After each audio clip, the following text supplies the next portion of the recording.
Hello, sir. My name is Anastasia Ndlovu, a journalist. Anastasia Ndlovu from Voice of America.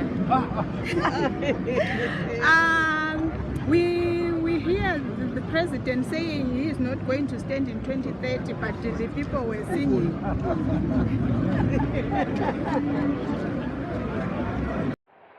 Masquera say, Mure Zimbabwe, welcome to our channel, Zoom Confessions and Deep Secrets. Tanakarikitanga kukuya paneno channel. Please don't forget to subscribe. Kana uchungwa garoga subscriber.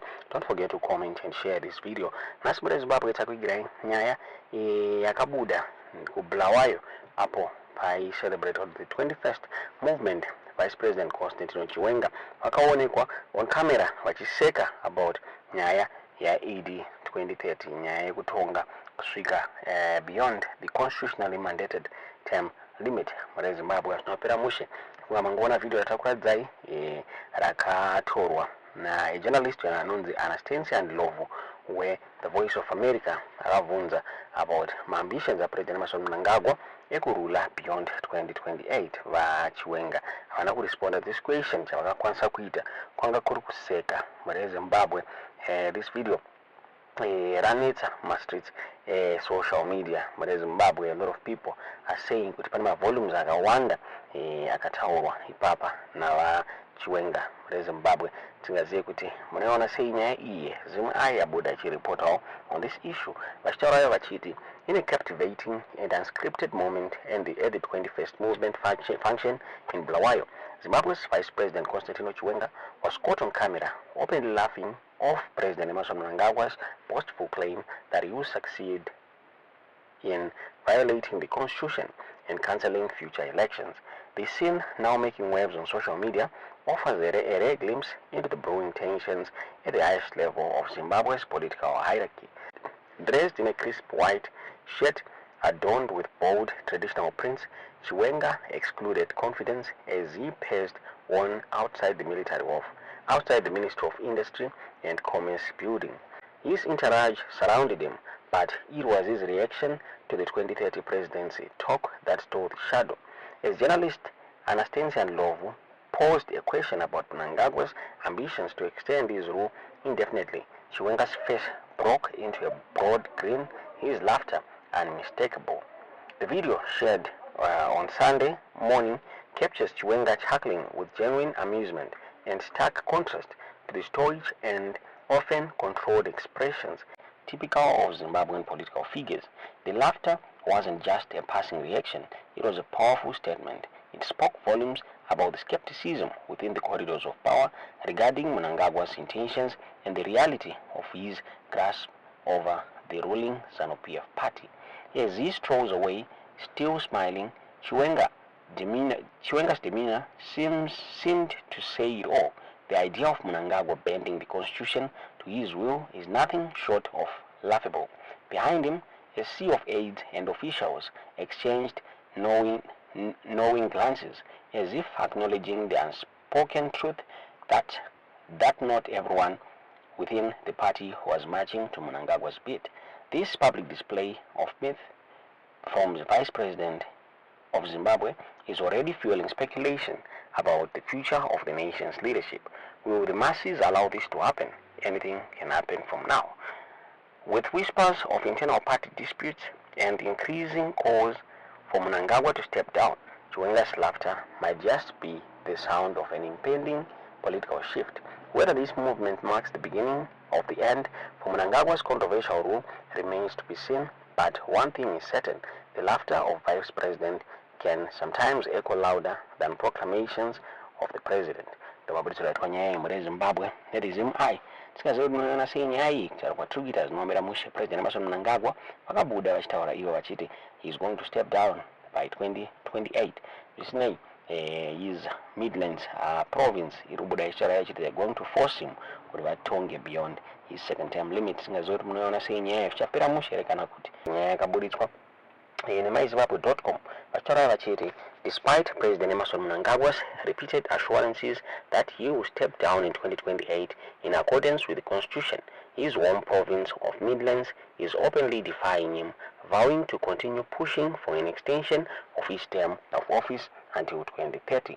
President Mnangagwa has attempted to distance himself from the controversial 2030 agenda, reiterating his commitment to respecting the constitutional two-term limit during a recent meeting with local editors. This is not the first time the president has publicly stated his intention to relinquish power in 2028. However, Mnangagwa has notably refrained from publicly rebuking loyalists who have emerged as vocal proponents of the 2030 agenda, including Ministers Owen Ncube, Daniel Garwe, and Tatenda Mavetera. The silence has fueled speculation about his true intentions and cast doubt on the sincerity of his commitment to constitutionalism. While President Mnangagwa attempted to quell growing opposition to the term extension plot during his meeting with editors, he remained silent on what measures he would take to ensure his loyalists and ZANU-PF abandon the 2030 resolution adopted at the party's annual conference in Bulawayo last year. Seizing on this apparent loophole, Mnangagwa's loyalists have doubled down on their efforts to promote the 2030 agenda.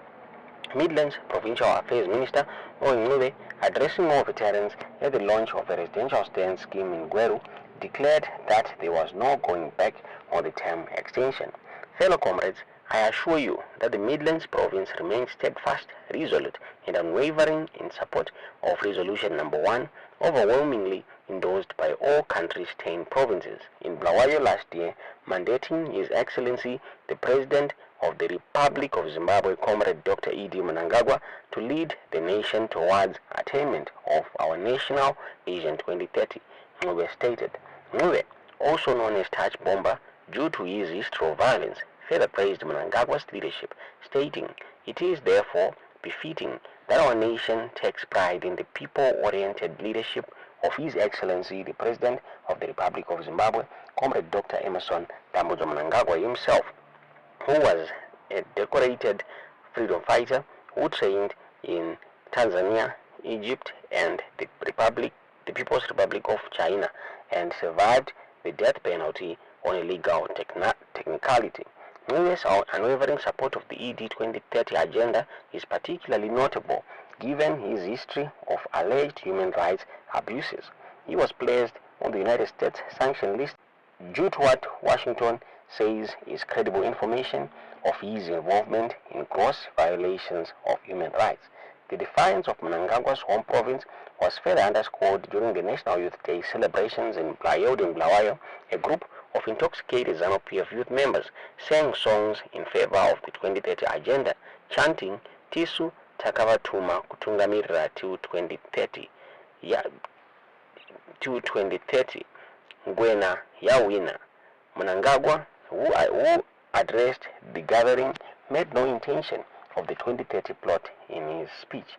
Analysts have expressed skepticism about Mnangagwa's sincerity in disallowing a term extension, given his silence on his loyalists' open defiance to the Constitution. Bulawayo-based political analyst Methuseli Moyo stated that Mnangagwa can only be taken serious when ZANU-PF issues a formal statement acknowledging the president's stated position. Continuing clamoring for the president to continue to 2030 fuels speculations and mistrust about what the president said, Moyo said. Until the party or the president himself rebuked them emphatically, the speculation and mistrust will persist. Moyo emphasized the importance of a clear and unambiguous message to ensure a smooth transition of power in 2028. Succession politics has a tendency to be destabilizing and clandestine if not well managed, he said. There is never a right time to choose a successor. Once it becomes clear and certain President Mnangagwa is going in 2028, the pretenders will come out in the open. Commentator Rejoice Ngwenya echoed similar sentiments, stating that it will take a miracle to believe him. When Mnangagwa says he will step down in 2028, he has not come out guns blazing to admonish his rampaging bootlickers, Ngwenya said. Yes, the current constitution limits him to 2 terms, but then an amended constitution can also legitimize his extended term in office. National sentiment is against the 2030 nonsense, And if the voice of the people is the voice of God, then Emerson Mnangagwa ought to listen to God. Political analyst Tezia Rwanya argued that ZANU-PF succession politics have historically been determined by a deep state. If the balance of forces is of the view that 2030 is not desirable in respect of their position in terms of the national state security, that position will be dropped, Rwanya said. ZANU-PF has never in its history determined the politics of transition in the party. The political of transitions from the historical perspective is a preserve of the security apparatus, particularly the military, as seen in 2000, 2008 and 2017. So we laugh when we see the likes of the ICT Minister Mavetera singing in support of the 2030 agenda. The conflicting messages emanating from President Mnangagwa and his loyalists have created a climate of uncertainty and speculation. As the 2028 election draws closer, the question of whether Mnangagwa would truly step down or if his supporters will succeed in their efforts to extend his rule remains a central and highly contentious issue in Zimbabwe's politics. Tomabuditsiro akatwanya imre Zimbabwe tikazotinona sei nyaya iti udzeo zvamunofunga mu comment section.